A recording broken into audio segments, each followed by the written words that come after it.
Bonjour, bonjour à tous mes futurs compatriotes canadiens. J'espère que vous allez bien. Moi, je vais super bien et j'espère que votre semaine se passe également bien. Vous savez, nous sommes dans la saison des bonnes nouvelles. Vraiment, le mois d'octobre s'annonce très bien. Et je viens vers vous avec une très bonne nouvelle pour les médecins étrangers. Vous savez, j'ai rencontré des personnes qui sont arrivées ici en tant que médecins. Certains ont fini comme, je sais pas, comme chauffeur taxi, préposé aux bénéficiaires. Mais enfin, on va dire grâce à la pénurie de la main-d'œuvre côté médical, le gouvernement a décidé de faciliter l'accès à la résidence permanente à tous les médecins étrangers qui souhaitent déposer leur candidature.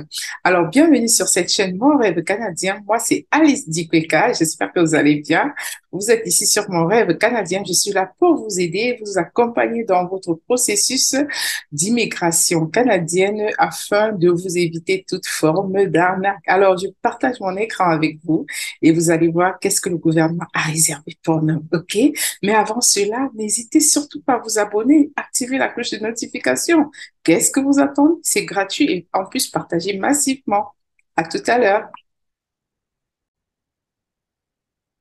Alors, voilà notre communiqué, un accès plus facile à la résidence permanente pour les médecins au Canada pour aider à combler les pénuries de docteurs. Donc, les médecins de partout qui choisissent de venir au Canada. Bref, ils racontent toute une histoire là. Vous allez lire, mais nous, ce qui nous intéresse, c'est que l'accès a été facilité pour les médecins étrangers au Canada. Alors, je vais vous laisser le lien dans la barre de description et puis vous allez aller vérifier le lien. Vous allez prendre la peine de lire. Et si vous avez besoin de toutes sortes d'aides concernant ce programme, n'hésitez surtout pas à me contacter en privé parce que nous avons un groupe Telegram, mais également vous avez mon numéro que je vais mettre également dans la barre de description. On dit certains médecins ont rencontré des obstacles pour accéder à la résidence permanente au moyen des programmes phares du Canada pour les travailleurs qualifiés au titre de l'entrée express. Alors, certains médecins sont présentement considérés comme des travailleurs autonomes, ce qui les empêchait de répondre aux critères d'admissibilité. Vous voyez, parce que là, ils obligeaient les gens à être plutôt des employés et à avoir des attestations d'employeurs.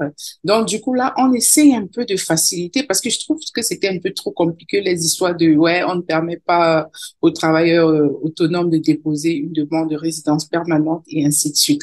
Et ensuite, là, un accès accru fera en sorte qu'un plus grand nombre de ces médecins se trouvant déjà sur place et pourvoyant des postes vacants essentiels dans notre secteur de soins de santé puissent rester ici de façon permanente. Donc, en gros, c'est ce que je voulais partager avec vous parce que vous savez, souvent, je trouve que le processus de l'entrée express, des fois, c'est un peu comme trop complexe. On demande des choses qui, surtout pour nous en Afrique, hein, sont un peu comme impossibles à trouver. Alors, le fait qu'ils aient permis à ces médecins, même s'ils sont des travailleurs autonomes, de pouvoir voilà, appliquer comme résident permanent, voilà, c'est une très bonne nouvelle. C'est une très bonne nouvelle.